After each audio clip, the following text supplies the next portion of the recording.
Сіздерде де осындай кафель сарғаю мәселесі бар ма? Онда бұл мәселеден құтылу жолын толық видеода көрсететін боламын. Сәлем баршаңызға, сіздермен Каусар. Бүгін осындай ваннадағы кафельдің сарғаюынан құтылу және ағарту жолымен бөлісетін боламын. Және кафельді айнадай жылтыратып, таза күйге енуін сіздерге көрсететін боламын. Менімен бірге болыңыздар, ал біз бастайық.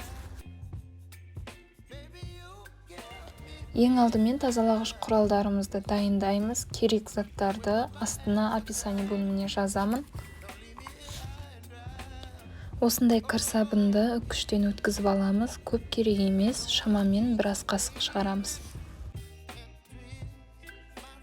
Үккіштен өткен кір сабынды ыдысқа салып, үстіне ыстық су құямыз және ерігенше араластырамыз.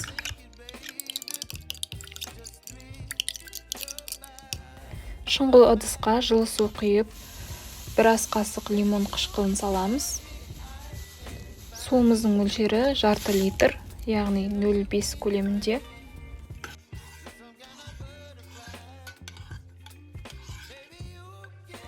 Кейін ыдыс жуатын гель немесе тазалыққа арналған әртүрлі гель қоссаңыздар болады. Бұл құралдан 3 ас қасық қосамыз.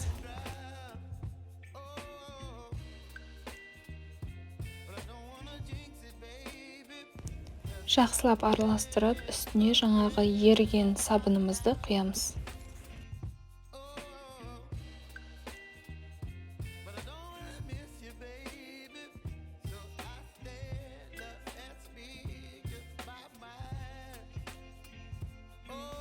Суды тағы да араластырамыз.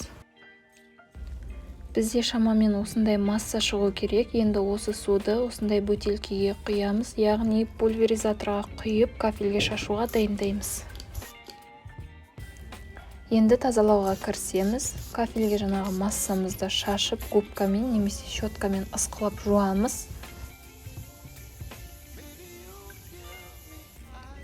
Кафельдің ортасындағы тігістерін тіс жуатын щеткамен осылай ысқылаймыз.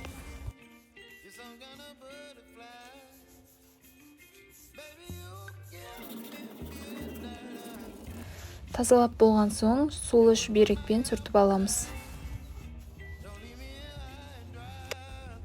Мінекей біздің ваннамыздың кафельдері айнадай жылтырап, ортасындағы сарғайған тігістері ағарып шыға келді.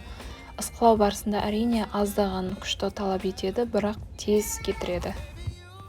Бұл кафельдің тазаланбаған түрі нәтижесінде осындай болды.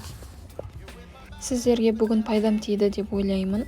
Бүгінгі видео ұнаса лайк, ұнамаса дизлайк басып, каналға жазылып, қоңырауша белгісін басып қойыңыздар.